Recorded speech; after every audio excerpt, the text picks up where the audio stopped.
Education education is one of the zone जिसकी वजह से कनाडा बहुत पॉपुलर है अभी लोगों में यहाँ पर आके स्टडी करने के लिए और फिर आगे सेटल होने के लिए।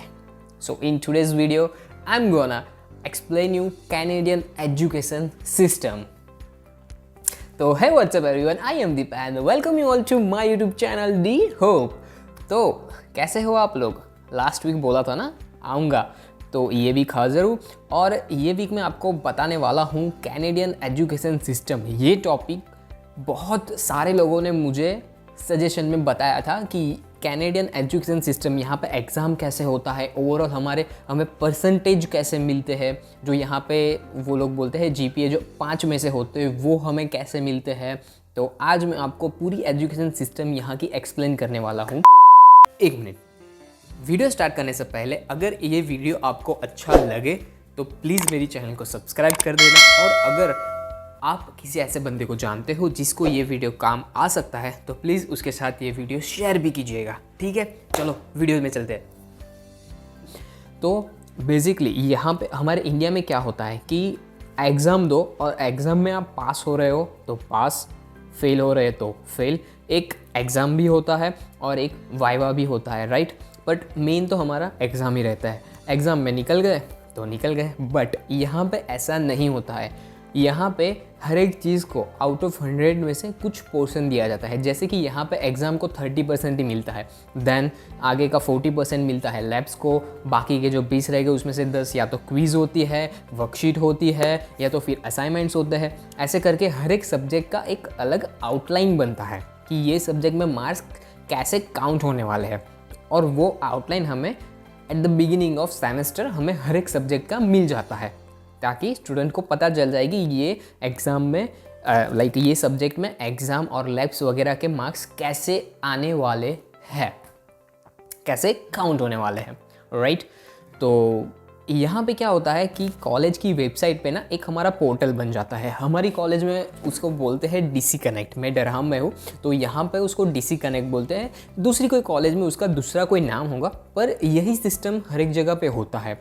और वो पोर्टल पे हर एक सब्जेक्ट का एक मेन्यू बन जाता है। वो सब्जेक्ट में सब कुछ दिखा देता है।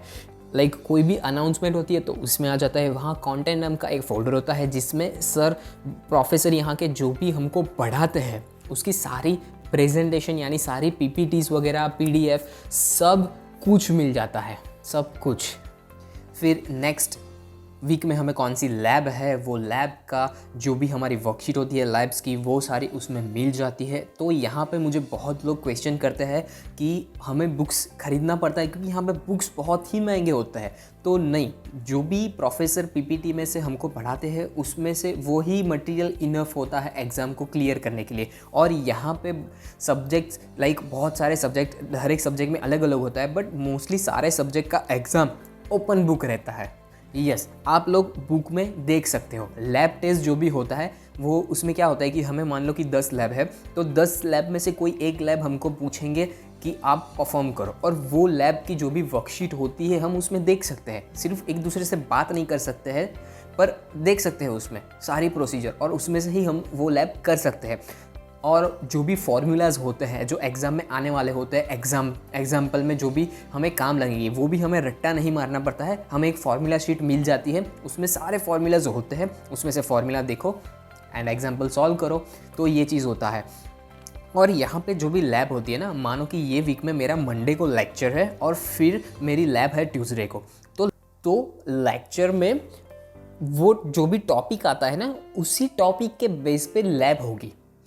तो जो भी टॉपिक आपको पढ़ाया जा रहा है उसकी थियरी आएगी, और वेरी नेक्स्ट डे लाइक जब भी आपकी लैब होती है उसी थियरी के बेस पे आपको प्रैक्टिकल होगा, ताकि आप लोगों को वो कॉन्सेप्ट पूरा क्लियर हो जाए। तो यहाँ पे प्रैक्टिकल पे ये लोग बहुत जोर डालते हैं। जो भी एग्ज़ाम होता है ना, ऑलवेज एग्ज़ाम से ज़्यादा परसेंटेज आउट ऑफ 100 में, जैसा मैंने आप लोगों को बोला कि 30% एग्ज़ाम को मिलता है तो 40% या 45 मिलते हैं लैब्स को। तो यहाँ पे हमेशा एग्ज़ाम से ज़्यादा लैब्स पे फोकस किया जाता है, मार्क्स भी लैब्स के ज़्यादा होते हैं। यस, तो अब ज़्यादा बातचीत ना करते हुए मैं आपको सीधा वो पोर्टल पे ले जाता हूँ, ठीक है। स्क्रीन रिकॉर्डिंग नहीं किया है, मोबाइल से ही मैंने लैपटॉप की स्क्रीन को रिकॉर्ड किया है क्योंकि क्वालिटी बहुत गंदी जा रही थी। तो लेट्स गो फॉर दैट। तो ये है हमारी कॉलेज का DC कनेक्ट। जैसे कि मैंने बताया था कि एक अकाउंट होता है कॉलेज की वेबसाइट पे, तो ये है हमारा DC कनेक्ट। और यहाँ पे सभी कॉलेज में ऐसा एक अकाउंट होता ही है, जिसमें क्या होता है मैं आपको भी दिखाता हूँ। जितने भी सब्जेक्ट्स होते हैं वो सारे यहाँ पर आ जाते हैं और हर एक सब्जेक्ट्स के 2 पोर्टल होते हैं। जैसे कि आपको मैं अगर दिखाऊँ तो ये देख लो, ये भी इलेक्ट्रिसिटी है और ये भी इलेक्ट्रिसिटी है। तो एक होता है लैब के लिए और एक होता है लेक्चर के लिए। जैसे कि ये भी DGFN है और ये भी DGFN है। एक है लेक्चर्स के लिए और एक है लैब के लिए। और ये मैंने वो एक सब्जेक्ट का ओपन किया है, जिसमें यहाँ पर अगर आप प्रोफेसर को कुछ भी आपको इन्फॉर्म करना होता है, कोई भी अनाउंसमेंट होती है, तो वो आपको सभी यहाँ पर मिल जाएगी, जैसे आप ये देख ही रहे हो। और यहाँ पे लास्ट में एक कैलेंडर भी मिल जाता है। अभी नहीं दिखा रहा है क्योंकि ये सब्जेक्ट ख़त्म हो चुका है। जो कैलेंडर में हमें सब कुछ होता है, जो ये रहा, ये कैलेंडर में हमें सब कुछ दिखा देता है कि अपकमिंग इवेंट्स यानी नेक्स्ट टेस्ट कब आ रहा है और नेक्स्ट क्विज़ कब है एंड प्रैक्टिकल लैब नेक्स्ट कौन सी है या फिर प्रैक्टिकल लैब टेस्ट कब है, सब कुछ दिखा देता है। इसके अलावा ये कंटेंट होता है, अगर इसमें आप जा रहे हो तो यहाँ पे आपको सभी स्टडी मटेरियल मिल जाता है। जैसे कि ये आप देख रहे हो, तो ये सारी PPTs है जिसमें से प्रोफेसर हमें पढ़ाते हैं। तो देखो, ये सारी PPT हमें यहाँ पे मिल जाती है। इसके अलावा जो भी वो होमवर्क्स देते हैं उसका सॉल्यूशन भी रखते हैं, वो भी हमें यहाँ पे मिल जाता है। उसके बाद ये फार्मूला शीट होती है, ये हमें यहाँ पे फार्मूला नहीं याद रखने पड़ते हैं, ये फार्मूला शीट हमें मिल जाती है टेस्ट के दौरान। तो इसमें से ही देख लो फार्मूलाज और सॉल्व कर लो एग्जाम्पल। जैसे कि यहाँ पे दिखा है, देखो, टेस्ट 3 फार्मूला, क्विज 5 फार्मूलाज, ऐसे ही, राइट। और जो भी हमारी लैब्स होती है ना, उसका भी सारा मटेरियल यहाँ पे हमें मिल जाती है, देख लो, राइट। तो जो भी लोग मुझे यहाँ पे पूछते रहते हैं ना कि हमें बुक्स लानी होगी एंड ऑल दैट, तो my reply to all of them is no, नहीं लानी होती है। यहाँ पे सब कुछ आपको मिल ही जाएगा। जो मैंने ये आपको लेक्चर्स की PPTs बताई ने, सब कुछ इसी में से आता है। यही PPTs में से सब कुछ आता है एग्ज़ाम में भी, तो यही होता है। और बस अब देखते हैं हम ग्रेडिंग सिस्टम। जैसे मैंने पहले ही आपको बताया कि यहाँ पे एग्ज़ाम्स के मार्क्स कितने काउंट होते हैं और जो भी रिज़ल्ट आता है वो सिर्फ एग्ज़ाम के बेसिस पे होता है, तो नहीं, जो मैंने आपको पहले ही वीडियो में बता दिया है। तो ये देख लो, ये हमारा ग्रेडिंग सिस्टम है, जो ये सब्जेक्ट मैं ऑलरेडी पढ़ चुका हूँ, इसी का ग्रेडिंग सिस्टम है। तो आउट ऑफ 100 ये क्विज़ है, और क्विज़ में जैसे कि आप देख सकते हो 15% है। तो 100 में से 15 हो गए क्विज़ के, 30% हो जाएंगे मेरी एग्ज़ाम के यानी कि टेस्ट के। और वर्कशीट मिलती है, जो भी लेक्चर होता है वही लेक्चर में हमें एक वर्कशीट मिलती है। लाइक लेक्चर में जो भी हम लोग पढ़ते हैं उसी के बेस पे 10 मल्टीपल चॉइस क्वेश्चन होते हैं और वो लेक्चर के एंड में मिलते हैं, वो फिल करो और फिर सबमिट करो। तो उसके आउट ऑफ 100 10 मार्क्स होते हैं। तो ये कितने हो गए, 10 + 30 इट्स 40 एंड 15 इट्स टोटल 55।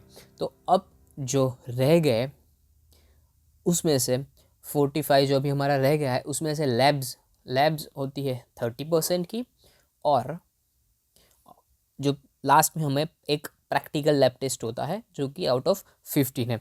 वो कोई भी एक लैब करने को बोलेंगे इन्हीं सारी लैबों में से। अब ये आउटलाइन ऐसा नहीं है कि सेम ही रहेगा हर एक सब्जेक्ट में, सब्जेक्ट वाइज चेंज होता रहता है।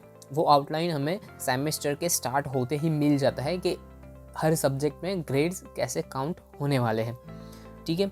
तो और ये 30% का जो लैब्स आपको मैंने दिखाया, उसमें टोटली 11 लैब है जो आप यहाँ पर देख सकते हो, और ईच लैब 2.7 का है ईच लैब, ठीक है।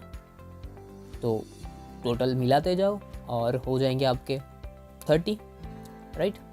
तो ऐसा ही होता है। और जो मैंने आपको टेस्ट का दिखाया ना, ये रहा टेस्ट का, टोटल 30 होते हैं, तो 3 टेस्ट होते हैं, तो ईच 10 मार्क्स का होता है।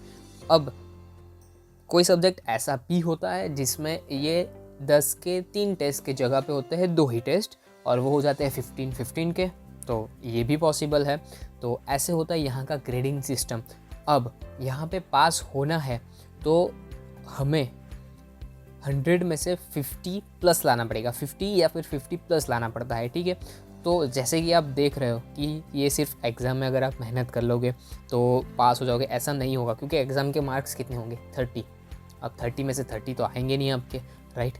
तो आपको कुछ ना कुछ और तो चाहिए ही होगा, तो कुछ ना कुछ लैब्स है, वर्कशीट है, क्विज़ है और लास्ट लैब टेस्ट होता है। अब इसमें भी ऐसा नहीं है कि आपने देखो ये लैब्स 30 का है, ये 15 का है, तो 45 तो ऐसे हो गए, और वर्कशीट अटेंड कर ली तो 50 तो हो जाएंगे, राइट। ये दिमाग में आता है, और क्विज़ भी कर लेंगे थोड़ा बहुत तो 50 प्लस तो हो ही जाएगा। बट ऐसा नहीं होता है, कंपलसरी होता है टेस्ट भी देना, कंपलसरी होते हैं लैब्स भी, यानी कि ये 11 लैब है तो हमें इसमें से एटलीस्ट 3 लैब मिस हो तो चलता है, बट एटलीस्ट उसमें से हमें 8 लैब्स तो कंपलसरी अटेंड करनी ही होती है, अदरवाइज़ आप ये प्रैक्टिकल लैब टेस्ट के लिए क्वालिफाई ही नहीं होगे। और अगर आप उसके लिए क्वालिफाई नहीं होते हो तो आपका ये एक सब्जेक्ट क्लियर नहीं माना जाएगा। बस तो जी यही ऐसे ही होता है यहाँ का ग्रेडिंग सिस्टम।